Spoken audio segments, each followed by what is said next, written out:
Another thing you want to watch out for when you're preparing your model for export into Unity is coplanar faces. You've likely encountered coplanar faces before in Rhino or SketchUp or 3ds Max.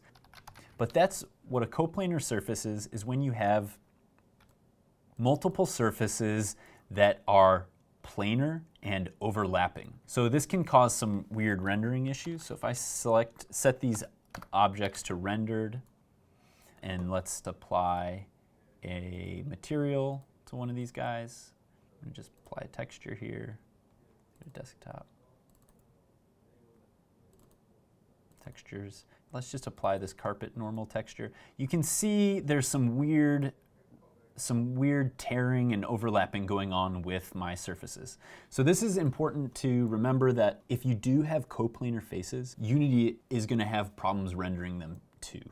So it's always good if you have, let's say, a floor finish on a surface and that's directly on top of a floor structure. It's always good to move that structure a little bit, or to make sure that the portions of that finished surface are trimmed away from the structure so that you don't end up with this kind of glitchy looking coplanar surface. Okay?